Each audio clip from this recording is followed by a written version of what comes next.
دیکھیں میرے پاکستانیوں، جو یہاں ہو رہا ہے میری یہ سمجھ سے باہر ہے۔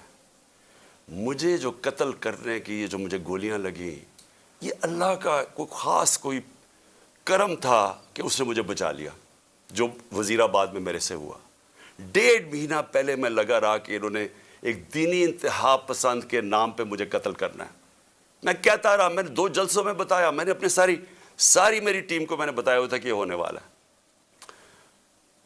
آج ساری اس کی ایویڈنس ختم کر رہے ہیں، جتنا جے آئی ٹی کا ریکارڈ ہے اس کو تباہ کیا جا رہا ہے۔ کون کر رہے ہیں؟ کیوں کیا جا رہا ہے؟ کس کو خوف ہے؟ کون اتنا طاقتور ہے؟ اب ایک اور پلان بنا ہے، اور یہ میں آپ سب کو بتا رہا ہوں، میں اپنی عدلیہ کو بتا رہا ہوں، میں خاص طور پہ پنجاب پولیس کو بتا رہا ہوں۔ آئی جی پنجاب اور آئی جی اسلام آباد، پیچھے ان کے ہینڈلرز، انہوں نے پلان کیا بنایا؟ زمان پاک کے باہر یا آج یا کل آپریشن کا پلان ہے۔ اور وہ کیا آپریشن ہے؟ میں پولیس والوں کو بتا رہا ہوں، انہوں نے 2 اسکواڈز بنائی ہیں، ادھر اسلام آباد سے اس نے چوز کیے آئی جی نے، اور ادھر سے اس نے منتخب کیے یہ جو پنجاب کا آئی جی ہے۔ انہوں نے 2 اسکواڈز بنائی ہیں۔ وہ کیا کریں گے؟ وہ ہمارے لوگوں کے اندر یہاں آ جائیں گے اور ادھر سے گولی چلا کے 4-5 پولیس والے مارنے ہیں انہوں نے۔ ہمارے کھڑے ہو کے ہمارے لوگوں کے اندر یہ جو لوگ بھیجیں گے، کیونکہ یہاں تو بڑے لوگ ہوتے ہیں، ان کے اندر رہ کے انہوں نے 4-5 پولیس والوں کو قتل کرنا ہے، اور اس کے بعد وہاں سے اٹیک آنا ہے، انہوں نے گولیاں چلانی ہے، ہمارے لوگوں کو یہاں ماریں گے، ماڈل ٹاؤن ٹائپ قتل کریں گے، اور پھر کرتے کرتے میرے گھر آ کے وہ پھر مرتضیٰ بھٹو ٹائپ سٹائل مجھے قتل کریں گے۔ یہ پلان بنا ہوا ہے، یا آج انہوں نے کرنا ہے اور یا کل کرنا ہے۔ میں یہ سب کو آج بتانا چاہتا ہوں، میں پنجاب پولیس کو بتانا چاہتا ہوں کہ آپ کے 5 لوگ یہ قتل کریں گے، صرف اور صرف بہانہ مار کے یہاں اٹیک کرنے کا۔ میں آج اپنے سارے کارکنوں کو، جو میں آپ کو پہلے کہتا رہا ہوں، میں آج پھر آپ کو کہہ رہا ہوں، ہم نے کبھی کسی قسم کے تصادم میں نہیں حصہ لینا۔ یہ جو مرضی کریں، ہم نے کچھ نہیں کرنا۔ ہم نے اس بار، اگر انہوں نے جس طرح وہاں، میں اس لیے آپ کو بتایا، وہ پتھر مارا اوپر سے پولیس والا، تصادم کرنے کے لیے، اشتعال دینے کے لیے۔ اس باری اگر یہ آپ کو کوشش کریں گے اشتعال دینے کے لیے، تو آپ نے کسی قسم کا ری ایکشن نہیں دینا، اور آپ نے وہ پولیس کو کہنا ہے کہ آپ آئیں، اور جو مرضی، اگر وہ کوئی انہوں نے میرے سے کوئی بات کرنی ہے، کیونکہ میرے پاس تو اب اور کوئی کیس نہیں، مجھے تو سب میں بیل مل چکی ہے، تو جو بھی آپ کا ہے ریکویسٹ آئے، اگر آپ نے کوئی وارنٹ بھی لے آئے کوئی نیا، تو وہ میرے پاس آئیں۔ اور اگر ایسی کوئی چیز آپ نے نکالی جس میں مجھے جیل میں جانا پڑے، میں جیل میں چلا جاؤں گا، لیکن میں نہیں چاہتا میرے لوگوں کا قتل عام ہو۔ اس لیے میں اپنے سارے کارکنوں کو کہہ رہا ہوں کہ آپ نے صرف کسی قسم کے تصادم نہیں پڑنا۔ میں پنجاب پولیس کو کہہ رہا ہوں کہ انہوں نے ہمارے ساتھ کھڑے ہو کے آپ کے 4-5 لوگ مارنے ہیں، اور اس کے اوپر انہوں نے اپنا جو پلان، وہی ماڈل ٹاؤن اور اس کے بعد مرتضیٰ بھٹو ٹائپ میرا قتل کرنا ہے۔ میں یہ آج ساری قوم کے سامنے رکھ رہا ہوں، کیونکہ یہاں پہلے پلان، جو پلان فیل ہوتے رہے، اب یہ ایکسٹریم پہ چلے گئے ہیں۔ یا مجھے یہ نہیں سمجھ آ رہی ابھی تک کہ ہم، یعنی یہ کون لوگ فیصلے کر رہے ہیں؟ یہ کس طرح، یہ تو کوئی دشمن بھی نہ اپنے ملک سے ایسے کرے۔ وہ ان کا تو مجھے پتا ہے، وہ جو 2 بار بیٹھے، ایک بار بیٹھا ہوا ہے اور ایک یہ دوسرا زرداری ہے، ان کا پاکستان میں کیا سٹیک ہے؟ ان کے کم از کم اربوں ڈالر باہر پڑے ہوئے ہیں۔ جتنا ہم آئی ایم ایف سے پیسہ لیتے ہیں نا، اس سے زیادہ پیسہ ڈالرز ان کے باہر پڑے ہوئے ہیں۔ ان کا مقصد صرف اپنے پیسے بچانا ہے۔ ان کا کوئی پاکستان میں سٹیک نہیں ہے کہ اس کے بعد اگر قتل ہو جاتا تو پھر کیا ہوگا؟ تصادم ہوگا۔ ان کو فکر نہیں ہے، ان کو صرف پیسے کی فکر پڑی ہوئی ہے۔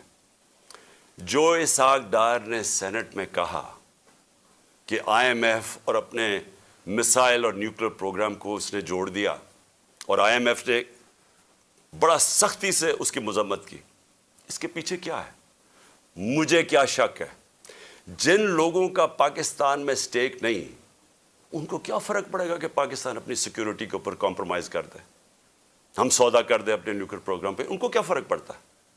ان کو تو سب کچھ باہر پڑا ہے. پاکستان اگر غلامی کرتا ہے ان کو کیا فرق پڑتا ہے؟ ان کو کب فرق پڑا ہے؟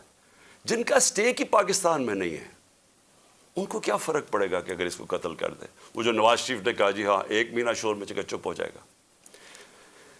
آخر میں اپنی قوم, اب میں آپ سے بات کر رہا ہوں, اپنے نوجوانوں سے.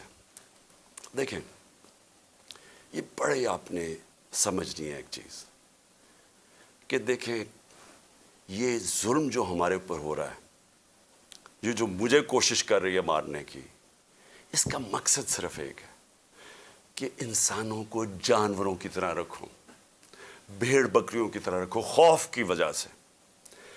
جو خوف کا بت ہے یہ یاد رکھے انسانی تاریخ میں یہ انسانوں کو غلام بناتا ہے. جو اس کے سامنے جھکتا ہے وہ غلام بن جاتا ہے. جان تو میری خطرے میں ہے, میں تو کھڑا ہوں. مجھے جہاں پتہ تھا جب میں جا رہا تھا اسلام آباد کے یا مجھے جیل میں ڈالیں گے یا مار دیں گے, میں تو پھر بھی گیا.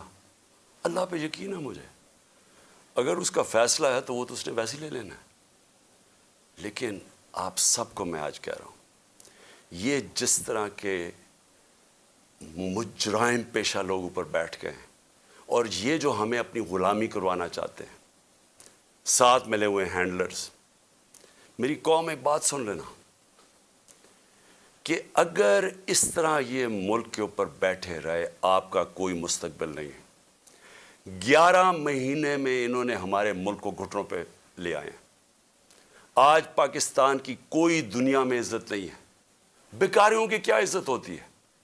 آج کوئی پیسے دینے کے لیے تیار نہیں ہے.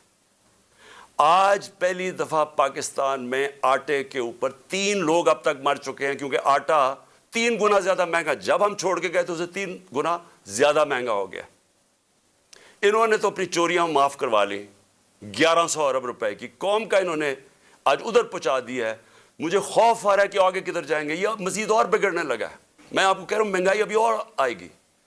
تو میرے پاکستانیوں, میرا آپ کو اور نوجوانوں, میرا آپ کو یہ پیغام ہے کہ دیکھیں اگر تک بچاتا رہے وہ اس کا فیصلہ ہو سکتا ہے مجھے اوپر لے جائے. آپ نے سب نے میرے سے وعدہ کرنا ہے کہ کسی خوف کے بنا آپ نے ان کے سامنے, ان کو معاف نہیں کرنا, ان کے سامنے کھڑے ہونا ہے. وہ اس لیے میں آپ کو کہہ رہا ہوں کہ کسی قوم جو غلام ہوتی ہے اس کی کوئی پرواز نہیں ہوتی. مولانا رومی نے جب کہا نا کہ اللہ نے جب تمہیں پر دیا ہے کیوں چونٹیوں کی طرح رینگ رہے ہو, غلام رینگتے ہیں زمین پہ.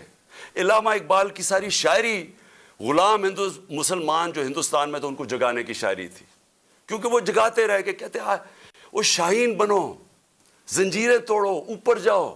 اور زنجیر سب سے جو زنجیر ہمیں زمین پہ رکھتی ہے وہ خوف کی زنجیر ہے. ہمارے لوگوں کو پکڑ رہے ہیں, خوف ہراساں پلا رہے ہیں. کوئی آپ کو سمجھنا چاہیے کہ زندگی موت بھی اللہ کے ہاتھ میں ہے. کوئی آپ کو ذلیل نہیں کر سکتا کیونکہ عزت ذلت اس کے ہاتھ میں ہے. اور یہ جو پولیس والوں سے غلط کام کرواتے ہیں, میں سارے پولیس والوں سے اور جو بھی تنخواہ دار ہیں, سرکاری محکمے میں رینجرز ہیں, سب ہیں, میں اب سب کو ایک چیز کہنا چاہتا ہوں, اپنی رزق کے غلام نہ بنیں, اپنی تنخواہ کے غلام نہ بنیں. اپنا جو ضمیر ہے, اللہ کا حکم ہے امر بالمعروف سب انسانوں کے لیے کہ اچھائی کے ساتھ کھڑے ہو, برائی کے خلاف کھڑے ہو, رائے حق پہ کھڑے ہو, انصاف کے ساتھ کھڑے ہو, انصاف کے لیے جہاد لڑو. ساروں کو میں اپنے نوجوانوں کو خاص طور پہ کہنا چاہتا ہوں کہ دیکھیں اگر آپ اس وقت پرامن طریقے سے احتجاج نہ کیا آپ نے, یہ ظلم جو ہو رہا ہے اس ملک سے, ہمیشہ کے لیے آپ غلامی کریں گے اور غلامی ان چوروں کی کریں گے. کوئی آپ کا مستقبل نہیں ہے. اب تک 8-9 لاکھ پاکستان کے پروفیشنز ملک چھوڑ کے چلے گئے ہیں. جو چھوڑ کے جاتے ہیں کئی ان میں سے بزنسز تھیں, بے روزگار کر کے چلے گئے لوگوں کو. پڑھے لکھے جو ملک پیسہ خرچ کرتا ہے جن کے اوپر, وہ چھوڑ کے چلے گئے. شوکت خانم سے 4 بڑا مشکل ہے کینسر کے اسپیشلسٹ ڈاکٹرز, 4 ہمارے اہم ڈاکٹرز وہ چھوڑ کے چلے گئے. لوگ مایوس ہو گئے ہیں. یہ طریقہ نہیں ہے چھوڑ کے جانے کا. کھڑے ہو کے لڑنے کا ہے, جہاد لڑنے کا ہے. اور آپ سب کو, میں جیل میں جاتا ہوں یا مجھے یہ کچھ کر دیتے ہیں, آپ سب نے کھڑے ہونا ہے, کبھی ہار نہیں ماننی, آخری گیند تک مقابلہ کرنا ہے آپ نے. اور میں سمجھتا ہوں کہ اللہ واضح طور پہ قرآن میں کہتا ہے کہ میں کبھی کسی قوم کی حالت نہیں بدلتا جب تک وہ خود اپنی حالت بدلنے کی کوشش نہ کرے.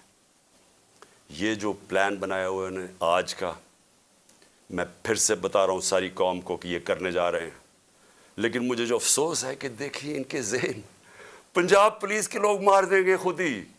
یہ پہلے بھی انہوں نے اس طرح کی حرکتیں کی ہوئی ہیں جن کے اندر نہ کوئی انسانیت ہے, نہ ان کو کچھ سوچ ہے. ان کے بیوی بچے ہوں گے, ان کو مار دیں گے صرف اس لیے کہ عمران خان کو ہمارے لوگ مارے اور تاکہ موومنٹ ختم ہو جائے.